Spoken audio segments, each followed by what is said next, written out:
Every day, something dramatic happens in the Caribbean that affects our lives. We'll give you the details. We'll give you the facts on Caribbean Perspective with Eddie Frederick. Here's Eddie Frederick. So glad you can join us. St. Lucia's opposition UWP Aide doubles down on opposition leaders' non-entity remarks. This story takes the lead in today's edition of Caribbean Perspective for Wednesday, 12th April 2023.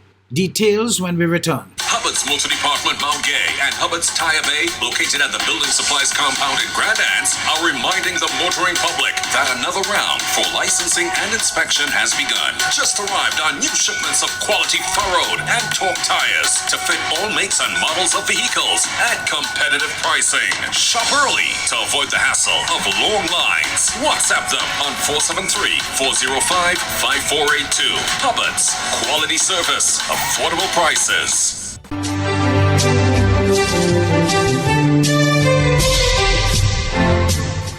Welcome back.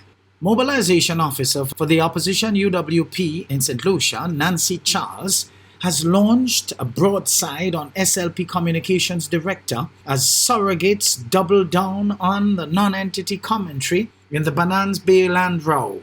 Gina Felipe of HTS News Force reports. UWP Mobilization Officer Nancy Charles hailed the opposition leader as a champion of women. Charles, an ardent Alan Chasney supporter, responded to SLP Communications Director Lisa Joye's reference to the former Prime Minister's unfortunate single mother's remarks made years ago. The statements found disparaging by critics returned to the spotlight after Chasney panned the purchaser of the Banans Bay lands as a non-entity. Charles, a close Chasney aide, backs the UWP boss.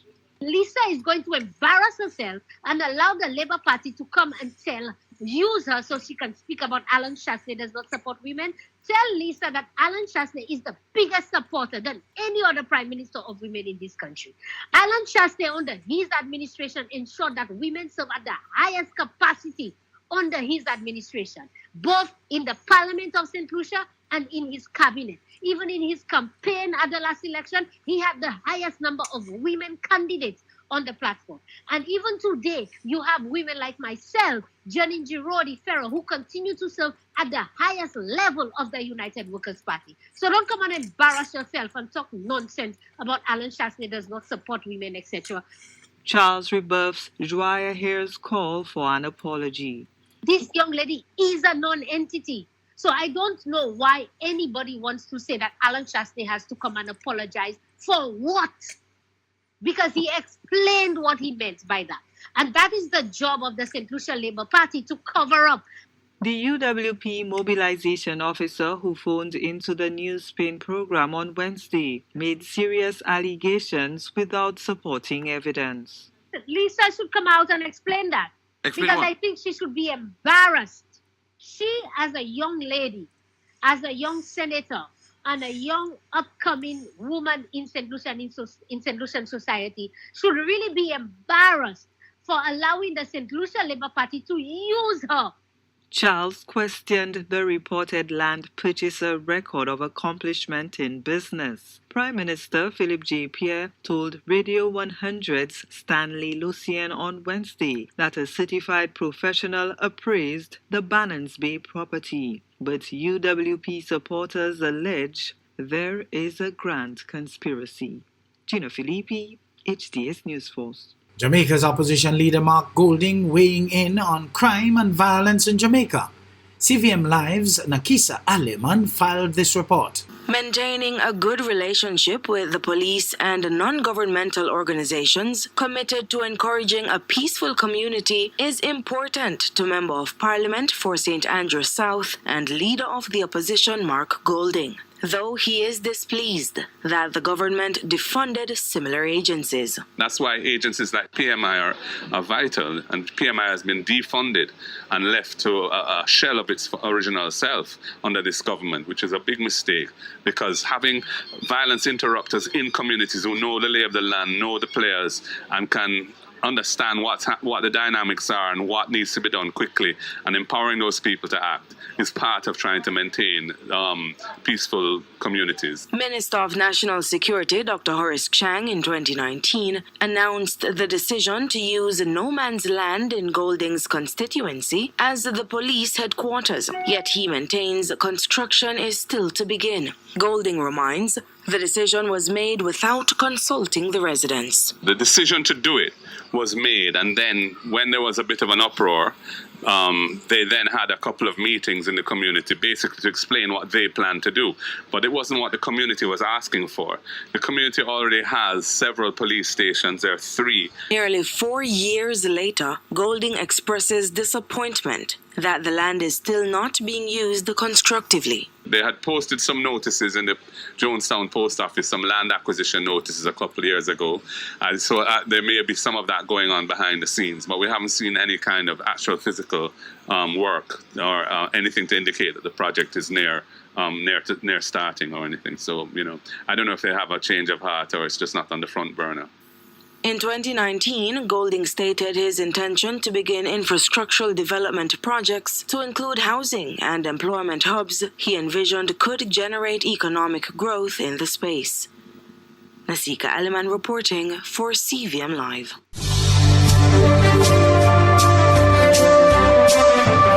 You're listening to Caribbean Perspective with Eddie Frederick.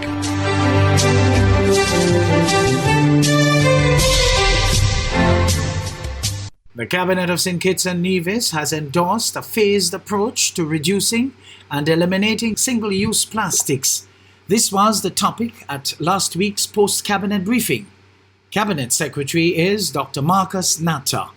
Here is more in this SKN Newsline report with Andre Huey. In another significant step towards nurturing positive environmental stewardship among our citizens and residents, the Cabinet endorsed the phased approach to reducing and eliminating single-use plastics in St. Kitts and Nevis.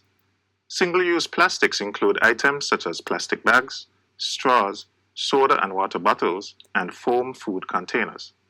The Department of Environment continues to engage stakeholders throughout the Federation on reducing waste and pollution, as well as promotion of environmentally friendly materials and products. Your government will continue to ensure that suitable, affordable alternatives to single-use plastics are readily available to all. Transitioning to a sustainable island state means promoting personal responsibility and adhering to the tagline, Waste, Our Responsibility. The Cabinet also approved the establishment of a consulate of St. Kitts and Nevis in Mumbai, India, and the appointment of Ms. Farhana Vora as honorary consul. The Cabinet approved the establishment of a consulate of St. Kitts and Nevis in Mumbai, India, and the appointment of Ms. Farhana Vora as honorary consul. St. Kitts and Nevis and India share a common history as former British colonies and have a well-established diplomatic relationship. Ms. Vora comes with over 25 years of global experience in branding, retail, luxury goods, and education. An honorary consul is an official representative of the government whose main activities are to assist and to protect citizens of the country which he or she represents, and to promote trade, tourism, and culture, and to facilitate friendship between the people of the two countries. Meanwhile, Dr. Natter also noted that the government approved the ratification of the Agreement on the Privileges and Immunities of the International Atomic Energy Agency. The agreement defines the legal capacity, privileges, and immunities that are normally accorded to the agency. Ratification of the agreement will pave the way for the agency to activate their technical cooperation teams and deploy experts to St. Kitts and Nevis, especially in the areas of agriculture, water, human health, radiation safety, and security. Andre Huey, SKN Newsline. Guyana has filed many cases in the Caribbean Court of Justice for 2021-2022, with 16 matters filed. This number is almost 3 times higher than cases filed by Barbados and Belize. Tiana Cole of HGP Nightly News has the details. The Caribbean Court of Justice last week released its annual report for August 1, 2021 to July 31, 2022 judicial year. And Guyana has again accounted for the majority of cases filed in the regional tribunal's appellate jurisdiction. For the period under review, the CCJ sat 39 times. These sittings comprise 5 case management conferences, 19 hearings, and 15 judgment deliveries. Of the 28 total cases filed, 16 were from Guyana and 6 each from Barbados and Belize. This total comprised 14 notices of appeal and 14 applications for special leave. 57% of the matters were civil, while 43% were criminal. There was a 32% decrease in new matters filed for the reporting period of August 1, 2021 and July 31, 2022, compared to the previous year, with 6 cases from Barbados, 6 cases from Belize, and 16 cases from Guyana. There were no new cases from Dominica, the report highlighted. In its appellate jurisdiction, the CCJ is the final court of appeal for criminal and civil matters for the Caribbean Community CARICOM member states. Moreover, between August 1, 2021 and July 31, 2022, judicial year, 1 matter was filed in the court's original jurisdiction by Antigua and Barbuda and Belize, and 2 by Trinidad and Tobago. According to the CCJ's annual report, these represent a 75% decrease in new matters filed for the reporting period of August 1, 2021 and July 31, 2022, compared to the previous year. In its original jurisdiction, the CCJ is an international court with exclusive authority to interpret and apply the rules set out in the revised Treaty of Chaguaramas and to decide disputes arising under it. Tiana Cole reporting for the HGP Nightly News. In the meantime, Opposition Guyana Elections Commission GCOM Commissioners Vincent Alexander and Desmond Trotman have raised concerns about whether the newly appointed Deputy Chief Elections Officer, Anil Giddings, can be trusted. These questions were raised even as Giddings was sworn in as former IT manager on Thursday morning. Antonio Day of HGP Nightly News has more details in this report. Former Information Technology Manager Anil Giddings was on Thursday sworn in before Chief Magistrate Anne McLennan as the new GCOM Deputy Chief Election Officer at the Georgetown Magistrate Court. However, opposition GCOM Commissioners Vincent Alexander and Desmond Trotman questioned the impartiality and fairness of the new DCO. Both commissioners claimed that Giddings, during the March 2020 general and regional elections, was fingered in removing a server from the Region 4 returning office during the declaration of results. We just have to be extremely vigilant to make sure that these people who are being positioned are not able to misuse the system. At one point in time, we removed the server, the GCOM's database from the building, and that is considered also to be an act that should not be condoned. Trotman and Alexander said unless an inquiry is held by experts to ascertain whether the server was compromised, they will not support Giddings' appointment. On Tuesday, Giddings was appointed Deputy Chief Elections Officer, DCO, following a 4-3 majority vote at a statutory meeting of the Commission. Giddings, among 4 persons, were shortlisted for the post. The 3 other nominees were Melanie Marshall, Mohammed Arjun, and Deodat Prasad. The DCO position was vacant since August last year, following the termination of Chief Elections Officer Keith Loonfield and his deputy Roxanne Myers, who are currently before the courts facing alleged electoral fraud charges. Alexander asserted that the application process was fixed to shut out GCOM's voter registration manager, Melanie Marshall, from being appointed the number 2 administrative post of that election management body. And then it is that his functional superior, the former DCO, Ms. Myers, instructed him to bring it back to refuse.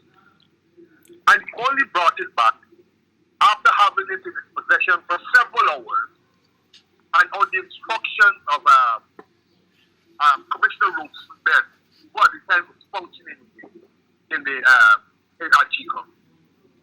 My position was always that there should be an inquiry into what he has done. He opined that only Marshall met the 5-year required experience, but the application process was reopened and Mr. Giddings applied, but did not have the length of experience which now stands at 3 years, 9 months. The lingering question is whether Mr. Giddings can be trusted, Trotman and Alexander posited.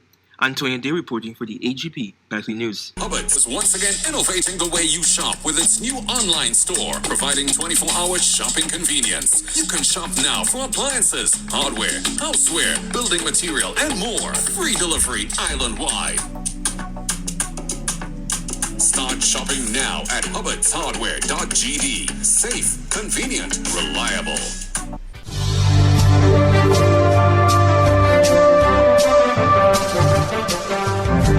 I am Eddie Frederick. This has been Caribbean Perspective, a whole new approach to highlighting developments in the Caribbean. In the meantime, please continue to log on to CaribbeanPerspective.com for more daily news and more.